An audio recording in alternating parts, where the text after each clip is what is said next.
শুভ সকাল বন্ধুরা, কেমন আছো সবাই? আশা করি সবাই ভালো আছো আর সুস্থ আছো। তবে আমরা বেশি একটা ভালো নেই, আর সেই ভালো না থাকার কারণটা আজকে আমি তোমাদেরকে বলবো।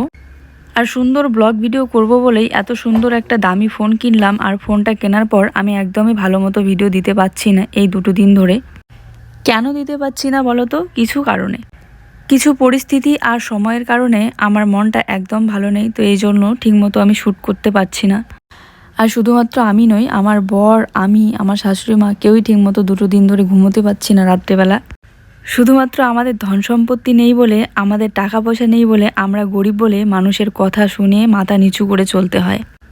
আর আমরা গরিব বলেই কি মানুষ যা নয় তাই অপমান করে যাবে সামনে এসে, আর সেটা আমাদের মাথা নিচু করে সবটা শুনে সহ্য করে যেতে হবে? তোমরাই বলো, প্রত্যেকটা মানুষের তো অধিকার থাকে নিজের জন্য প্রতিবাদ করা। যদি কেউ সামনে এসে একটা কটু কথা বলে বা খারাপ ভাষায় কথা বলে, তো সেখানে তো সবাই নিজের জন্য প্রতিবাদ করবে, তাই না? আর নিজের জন্য প্রতিবাদ করাটা যদি অন্যায় হয়, নিজের জন্য কথা বলাটাও যদি অন্যায় হয়, তার জন্য যদি মানুষের গালিগালাজ শুনতে হয় আরও বেশি পরিমাণে, তো সেখানে আমরা কি করব তোমরাই বলো? টাকা পয়সা আর ধন সম্পদ না থাকার জন্য কি সারাটা জীবন মানুষ যা নয় তাই বলবে, আর আমরা মাথা পেতে সব চুপচাপ শুনতেই থাকবো, কিছু বলবো না, নিজের জন্য প্রতিবাদ করব না? একটা সময় এই বাড়িটাতেই, যেই বাড়িটাতেই আমরা থাকি আর যেই কুড়েঘরটাতে আমরা থাকি, এই যে বাড়ির উঠোনটা যেখানে আমাদের নতুন ঘর হচ্ছে, সেইখানেই 2-3টা কাঠের দোতলা ছিল। এর আগেও আমি বলেছি যে শ্বশুর বাবাদের অনেক ভালো পরিস্থিতি আর অনেক ভালো অবস্থা ছিল, এত ভালো আর এত রমরমা চলতো যে এখনও পর্যন্ত এই পুরো এলাকায়, আশপাশে দূর দূর এলাকায় পর্যন্ত সেই আমার বরের ঠাকুরদাদার নাম বললে কত মানুষই চেনে। এই জায়গার নাম বা বাড়ির নাম বলার প্রয়োজন হয় না, শুধুমাত্র ঠাকুরদাদার নামটা বললেই বুঝে যায় যে কোন বাড়ির। তো সেখানে দাঁড়িয়ে আমাদের 2 দিন ধরে এই ঘুম, তারপরে খাওয়া দাওয়া সেরকম একটা কি বলবো, মনটাই পুরো খারাপ হয়ে থাকে। তো সব চিন্তা ভাবনার কারণ হচ্ছে শ্বশুরবাড়িতে একটা ঝামেলা হচ্ছিল, আর সেই ঝামেলার পাশে দাঁড়িয়ে আমার শ্বশুর বাবা দেখছিল আর শুনছিল সবটা। তো সেখানে দাঁড়িয়ে আমার শ্বশুর বাবার 2 দাদাকে, আমার 2 জেঠু শ্বশুরকে অপমান করা হচ্ছিল, খারাপ ভাষা ব্যবহার করা হচ্ছিল, তারপরে বাপ তুলে কথা বলা হচ্ছিল। সেখানে আমার শ্বশুর বাবা চুপ থাকতে পারেনি, ঝামেলাটা আটকানোর জন্য এগিয়ে আসছিল। সেখানে আমার শ্বশুর বাবাকে ভিখারি, তারপরে আরও অনেক কিছু খারাপ ভাষায় কথা বলেছে, সেইগুলোর আমি না বললাম। তো সেখানে দাঁড়িয়ে বাবা নিজের জন্য শুধু প্রতিবাদ করেছে যে কেন বলবে এই সেই, হ্যাঁ, যে ঠিক আছে দেখে নেব কি করবি, তো এরকম আর কি বলেছে। তো সবাই নিজের জন্য প্রতিবাদ করে, এটা তো স্বাভাবিক, অস্বাভাবিক তো কিছু নয়। কারণ তোমাকে যদি কেউ সামনে থেকে এসে এরকম হঠাৎ করে বাজে কথা বলতে শুরু করে দেয়, সেখানে দাঁড়িয়ে নিশ্চয়ই তুমি তোমার জন্য কথা বলবে, ঠিক আছে? তারপরে কি হলো, তারপরে রাতের বেলা সব কিছু ওখানে কিন্তু স্টপ ছিল।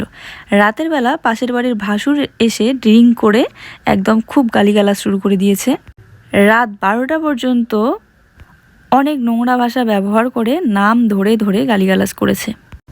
যেখানে আমার শ্বশুর বাবাকে গালিগালাজ করছে, যেখানে আমাদের বংশ তুলে গালিগালাজ করা হচ্ছে, সেখানে আমাদের মন মেজাজটা কেমন করে ভালো থাকবে বলো? খুব খারাপ, এজন্য মন একদমই খারাপ। জুয়ের পাপা তো সেই 2 দিন ধরে ভালো করে ঘুমাইতে পারে না, তার সাথে আমিও।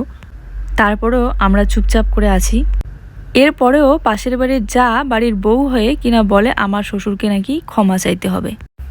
কারণ কি জানো? কারণ ওনাদের কথায় আমরা জমিদার না, আমরা গরিব, এজন্য আমাদের ক্ষমা চাওয়া উচিত, আমার শ্বশুরের। বিস্কুট আর চিপস। বিস্কিট বিস্কিট আর চিপস। তুমি আমার জামাগুলোর উপরে বসছো? জামাগুলোর উপরে কেন বসছো বলো তো? সরাও না। ছড়াই না ওই জন্যে। মানলাম সেখানে আমার শ্বশুর, জেঠু শ্বশুর যদি রাগের মাথায় কিছু বলেও থাকে, আর ওই কাকু, পাড়ার কাকু যদি কিছু বলেও থাকে, সেটা তাদের ব্যাপার, তারা বুঝে নেবে। কারণ রাগের মাথায় একজন আরেকজনকে অনেক কিছুই বলে। আর সেখানে আমার বর, আমি, আমার শাশুড়ি মা সবাই আমরা বাবাকেও বুঝিয়েছি, চুপ করিয়েছি। তারপরে সব কিছুই চুপচাপে ছিল। ওনারা বলছে আমাদের বাড়ির সামনের রাস্তা বন্ধ করে দিবে, ওই রাস্তাটা ওনাদের জমিতে, যেই রাস্তাটা দিয়ে নাকি আমরা ঘুম থেকে উঠেই হাঁটাচলা করি। শুধু আমরা না, আমাদের পূর্বপুরুষরা, আমার বরের ঠাকুরদাদা, তারপরে যা আছে পুরো বংশ সবাই ওই রাস্তা দিয়ে হাঁটাচলা করে। সেই ছোটবেলা থেকে এতগুলো বছর পর্যন্ত সেই রাস্তা নাকি ওরা বন্ধ করে দিবে। এই জন্যই বিশেষ করে আমার শ্বশুর রাগের জন্য হয়তো বলেছে, কারণ বংশ নিয়ে আর বাপকে নিয়ে কথা বললে যে কারো গায়ে লাগে, বিশেষ করে বড় ভাইয়ের উপর কেউ যদি খারাপ কথা বলে।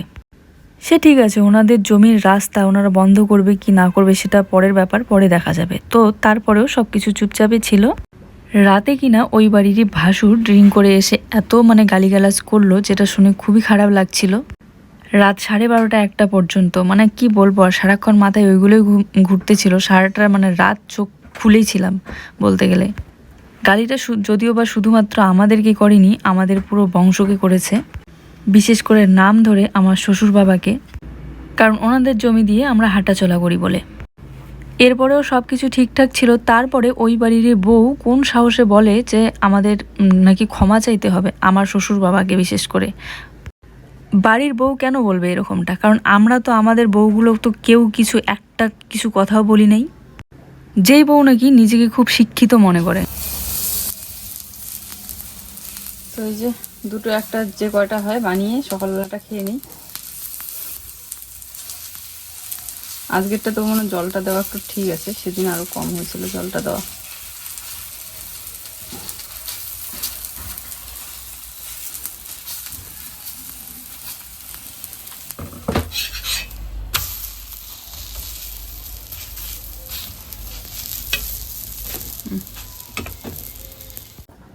আমি কখনোই নিজের লাইফস্টাইলে যা যা ঘটে সেইগুলো বাদ দিয়ে বাড়ির বাইরের ঝামেলা প্লাস পাড়ার ঝামেলা কোনো কিছু নিয়ে কিছু বলবো না বলে চুপচাপ থাকি সবসময়।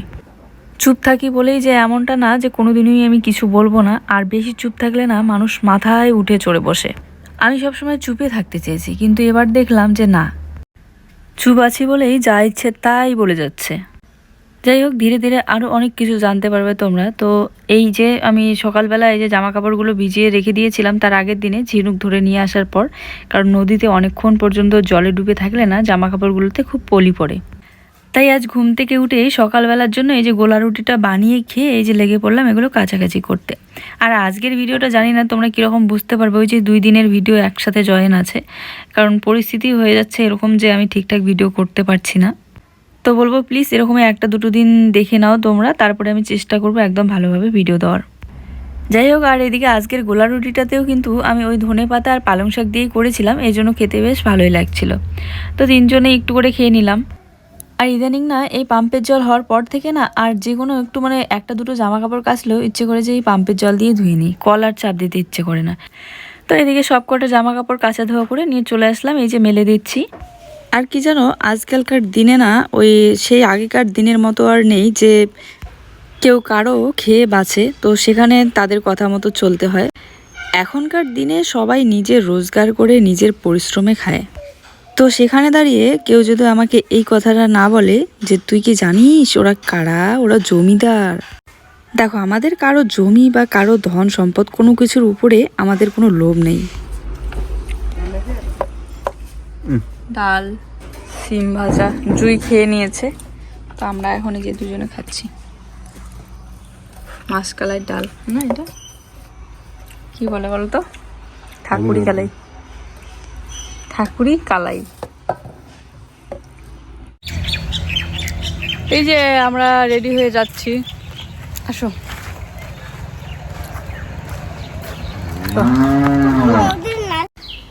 এত দূর রাস্তা পায়ে হেঁটে যেতে ইচ্ছে করে না, তাই ওকে বললাম যে তুমি এক কাজ করো, আমাদেরকে সাইকেলে করে রেখে আসো, পরে আসার সময় না হয় আমি জুইকে নিয়ে হেঁটেই আসবো, না হলে যদি তুমি পারো তাহলে কি যেও আর কি আনতে।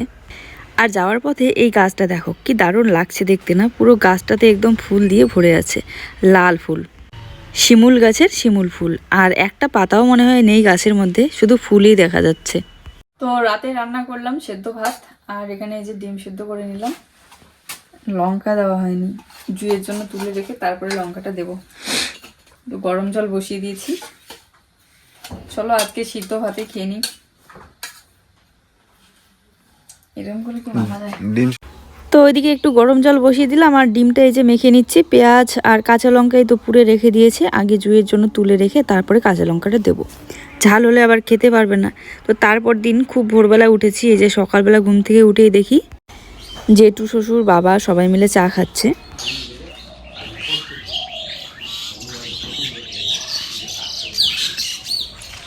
ওই জুয়ের বাবা ওইদিকে বসে আছে জেঠিমাদের বাড়িতে, তো ওইদিকে আমিও যাচ্ছি। ওই দেখো ওখানে বসে গল্প করছে, তো খাইনি এখনো, সকালবেলাতে ডাকতে আসলাম।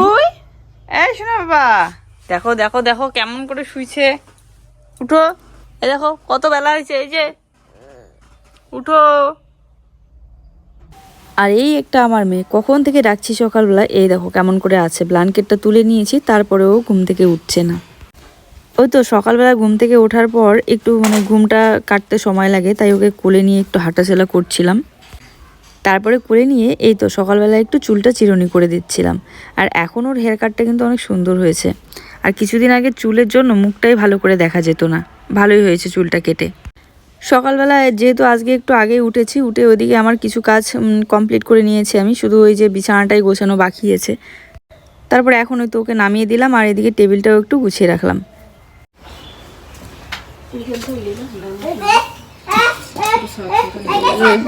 ঘন্টা না ধরো, সরো, না না তো ধরো তো।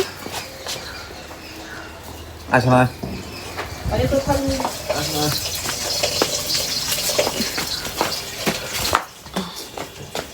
বস না, খা এখন। তো বন্ধুরা, আজ সকালবেলা থেকে সারাটা দিন সেরকম কিছুই ভিডিও শ্যুট করতে পারলাম না, কিছু পরিস্থিতির কারণে ভিডিও ঠিকঠাক করা হচ্ছে না। তো আর একটা দুটো দিন এরকমই হবে ভিডিওটা। তো যাই হোক, এই যে এখানে ডিম বানাবো আমি, এখন ডিম ভাজবো। আর জুই ওদিকে খেতে বসে পড়েছে একা হাতে, ওর পাপা গেল একটু বাজারে, আর ডিমটাকে ভেজে নিই। তো ডিমটা আমি এখানে গুলিয়ে নিয়েছি। কালকে 4টা ডিম নিয়ে এসেছিলো, 4টার মধ্যে 3টা সেদ্ধ করে ওই সানা করে খেয়েছি, আর একটা ছিল বাকি। এটা আজ হবে ঝিনুকের, ঝিনুক বলতে কি টাকোয়া যে নিয়ে আসলাম সেদিন, টাকোয়া তরকারি আর কি, সবজি। তো টাকোয়া তো আমি আসলে খাই না, তো এর জন্য ডিমটা ভেজে নিচ্ছি।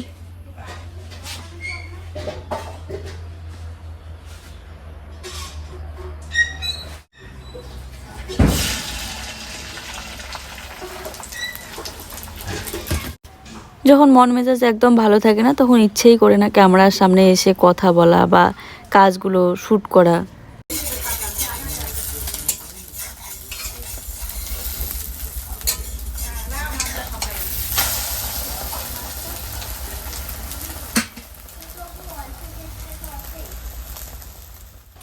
আমাকে আবার এরকম করে ডিম ভেজে খেতে বেশ ভালো লাগে, কারণ ওই সেদ্ধ করে ঝোল করার থেকে আর এরকম করে যে ভাজ করে দেয় অনেক সময়, ওই ভাজ করে দেওয়ার থেকে এইরকমই ভালো লাগে পাতলা করে ভাজলে। ওই আর কি, আমিও একটু খেয়ে নিলাম, আর জুয়ের পাপাও একটু খাচ্ছে। আর তারপরে এই যে এক দিদিভাই কমেন্ট করে বলেছিল যে তোমাদের বারান্দার সামনে যে ইটগুলো আছে সেইগুলো সরিয়ে ওই নতুন যে ইটগুলো নিয়ে এসেছে তার উপরে রাখতে। তো এতদিন আসলে কথাটা সত্যিতেই মাথায় ছিল না, চোখেও পড়েনি যে ওরকম করে রাখলেই না এদিকে হাঁটাচলা করতে সুবিধা হয় বা জায়গাটাও ফাঁকা হয়, দেখতেও ভালো লাগবে। তাই আজ এই সময় মনে পড়লো, তাই লেগে পড়লাম ইটগুলো সরাতে। আর বারবার ওরকম করে একটা দুটো করে ইট নিয়ে উঠবো, এরকম করে পা ব্যথা হয়ে যাবে, তাই কয়েকটা এখানে রেখে তার উপরে আমি উপরে উঠে তারপরে আবার সরিয়ে নিচ্ছি। তবে এই নিচের ইটগুলো কিন্তু ভালোই শক্ত হয়েছে, কারণ জল দিতাম তো প্রত্যেক দিন। আর এরকম করে বেশ কয়েকদিন হয়ে গেল এই ঘরের ওয়ালগুলোতেও জল দেওয়া হচ্ছে না ঠিক মতো। আজ ভাবছিলাম যে ইটগুলো গুছিয়ে রেখে এখানে একটু জল দেব। কী আর বলবো বলো, ভিডিওটা যদি না দিতে পারি তাহলে আমারও অ্যাকচুয়ালি ভালো লাগে না, কেমন যেন লাগে, মনে হয় কি যেন একটু মিস করে গেলাম, সারাটা দিনে মনে হয় কিছুই করিনি এরকম মনে হয়। তাই চেষ্টা করছি একটু করে কাজে মনটা লাগানোর। ওইদিকে খেয়ে দিয়ে উঠেই আমাকে ইটগুলো দিচ্ছিল। তারপরে যে কোনো কাজ দুজনে মিলে করলে তাড়াতাড়ি হয়ে যায়। আর জানি না কেন ওই যে ফুলের চারাটা দেখতে পাচ্ছ, হলুদ যে ফুলটা ফুটে আছে, গাঁদা ফুলটা, একদম গাছটা শুকিয়ে যাচ্ছে, এত সুন্দর ফুলটা ফুটছিল। আর কালকে ওই যে ঝিনুকের সবজিটা বানালাম, ঝিনুকটা নাকি খেতে বেশ ভালোই হয়েছে, জুয়ের পাপা বলছিল। তো আমি তো খাই না। আর এই যে উনুনটা এখানে রান্না করেছিলাম ঝিনুকটা, তো উনুনটা এখানেই পড়ে আছে। আর ঝিনুক টাকোয়া একসাথে ধরে নিয়ে এসেছিলো, তো আজকে আবার শাশুড়ি মা টাকোয়াটা বানিয়েছে ওই বেগুন আলু সব কিছু মিক্স দিয়ে। তো আমার জন্য আগে আলাদা করে সবজি তুলে রেখে তারপরে ওই টাকোয়াগুলো দিয়েছে সবজির মধ্যে। আর বর বলে যে ঝিনুক খাওয়া নাকি ভালো চোখের পক্ষে। যাই হোক, আজ ভাবছি ইটগুলো সরিয়ে রেখে উনুনটা ওখানেই রেখে দেবো আবার। আর মোছা খোঁচা করতে হয় ইদানিং, কী আর বলবো, এই যে সিমেন্টের বস্তাটাও খোলা হচ্ছে না, ঘরের কাজ হচ্ছে না বলে, না হলে তো মুছতে পারতাম সিমেন্ট দিয়ে ঘর বারান্দাগুলো। এবারে যদি বস্তার মুখটা খোলা হয়, যতই ভালো করে বেঁধে রাখো না কেন, একটু হাওয়া পেলেই সিমেন্টটা নষ্ট হয়ে যায়, তলা বেঁধে যায়। তো যাই হোক, এদিকে আর কয়েকটা ইট আছে মাত্র। তারপরে ও যাবে এখন স্নান করতে নদীতে সারা বাড়িতে স্নান করে না, এটা অভ্যাস ওর। আর জুই এদিকে আমার ধোয়া বাসনগুলো নিয়ে এসে খেলেছে, এগুলো এখন আবার মাজতে হবে আমার। তো দেখো এখন ওই জায়গাটা কি সুন্দর ফাঁকা হয়ে গেল, তবে এত নোংরা হয়ে আছে দেখো তো, মশা কষা মনে হয় কতদিন থেকে হয় না, বাড়িটা কেমন শ্যাওলা করছে। সেদিনকেই কিন্তু পরশু দিন নাকি কালকেই মনে হয় মুসলাম গোবর দিয়ে এই জায়গাটা, সেই নোংরা হয় না। তোমার শর্ট বানাবো নাকি? এই জন্য 2 দিন ধরে ওর চ্যানেলেও শর্ট দেওয়া হচ্ছে না, অনেকেই কমেন্ট করতেছে যে শর্ট কেন ছাড়ো না। তো দিব আবার আগের মতো। তো আজকে ওকে বললাম যে শর্ট বানাবো নাকি, ও বলছে থাক আজকে বানাতে হবে না। তারপরে যাচ্ছিলাম একটু ক্ষেতের মধ্যে, এদিকে পিছনের দিকে এসে দেখি যে বাঁশ পাতা পড়ে একদম ভর্তি হয়ে আছে। তো একটু ঝাড়ু দেবো, আর তার আগে আমার লিচু গাছের নিচটা দেখলাম ঘাসে একদম ভরে আছে, তাই ঘাসগুলো একটু তুলে দিচ্ছিলাম। গাছটা বেশ ভালোই হয়েছে। আর এই ঘাসগুলো যদি এখন তুলে দেওয়া না হয়, আর কয়েকটা দিন পরে গেলে যখন বৃষ্টির সময় আসবে, বৃষ্টি হলে না প্রচুর পরিমাণে যোগ হয়, এদিকে আসাই যায় না। এই দেখো বাঁশতলা তো একবেলা ঝাড়ু দিলে তার পরের বেলাই আবার সেই পাতা দিয়ে ভরে থাকে। এই জন্য বাঁশবাগান না বাড়ির একদম কাছে থাকার ঠিক না, একটু দূরে রাখতে হয় বাঁশবাগান। তারপরে ওই তো সুপারি গাছের গোড়াগুলোতেও আবার ঘাস হচ্ছে, তাই একটু তুলে দিচ্ছিলাম। ওদিকে দুজনে মিলে অনেক কষ্ট করে ভুট্টা ক্ষেতের ঘাসগুলো তুললাম, আবার সেই 1-2 করে ঘাস হচ্ছে। আর কিছুদিন গেলে মনে হয় আবার ওই ঘাসগুলো তুলে দিতে হবে। এই যে যেহেতু আবহাওয়া তো কোনো কিছু নেই, এখানে এখন বস্তার ফস্তা দিয়ে যে কোনো জিনিস। তো এটা হচ্ছে এই যে মিষ্টি কুমড়ার চারা, আর অনেক কয়েকদিন ধরে ওই ঠাকুর বাড়ির ওখানে ছিল, মানে তুলসীতলার ওখানে ছিল, বস্তার মধ্যে লাগানো 2-3টা একসাথে। তো এই বস্তার মধ্যে যে মাটিতে সার দিয়ে, আর এখানে এই যে অ্যালোভেরার চারাটা এখানেও একটা লাগানো হয়েছে। আমি সেদিনে যে ঘর মানে উঠোনটা মোছার পর গোবরটা বেশি গিয়েছিল, এখানে ঢেলে দিয়েছি। এই দেখো বেগুনের চারাটা কত সুন্দর হয়েছে। তো খাওয়া দাওয়া করে জুয়ের পাপা গিয়েছে নদীতে, এখনো আসেনি স্নান করে। তো ওর অপেক্ষা করে থাকলে হবে না, এদিকে 3:30 বাজে, জুয়ের টিউশনের টাইম হয়ে এসেছে। এই যে এখন আমরা মা মেয়ে মিলে যাবো। না বোতলটা না, বোতলটা না, হাতে নাও, বন্ধ করো মুটকিটা। দেখি তো মুটকিটা খুব একটু নোংরা। চুলটা আমার কেমন যেন চিপকে আছে তেল দেওয়ার মতো করে, কিন্তু তেল সেই যখন থেকে হেয়ার স্পা করেছি তখন থেকে মনে হয় দেওয়াই হয় না চুলে। তবুও মাঝে মধ্যে যখন খুব বেশি মাথা ব্যথা করে তখন তেলটা ব্যবহার করি। তো এই যে জুইকে নিয়ে আসলাম টিউশনে, জুই পড়ছে, আর ইনি হচ্ছেন জুইয়ের টিচার। তো বলেছিলাম না আমার এক ননদের কাছে জুই টিউশন পড়ে, তো এখানেই পড়ে। জুইয়ের পাপা আবার এ বাড়ি এসে আমাকে ফোন করছিল, তো আমি বললাম এখানে আছি, চলে আসো। আঙ্গুর, কমলা লেবু নাও।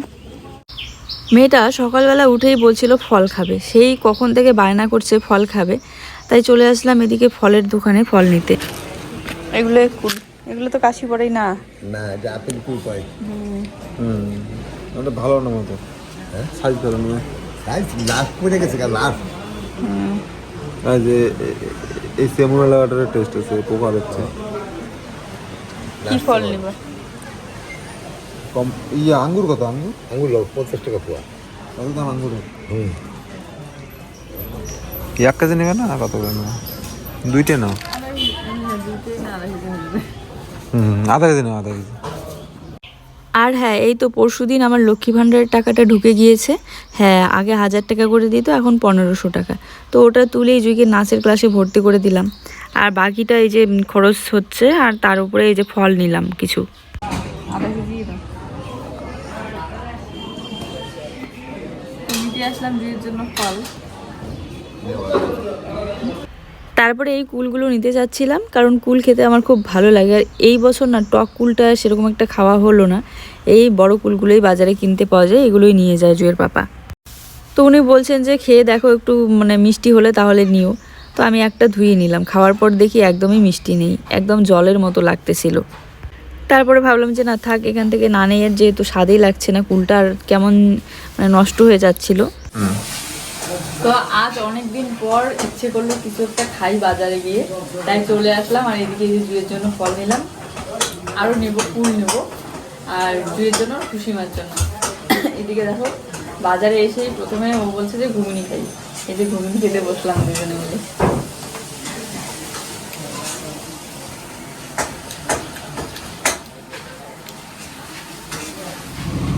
মিষ্টি আছে তো দাদা না?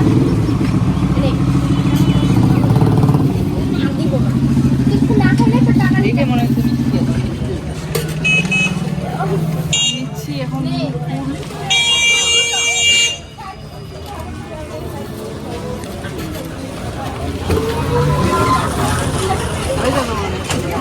কুল।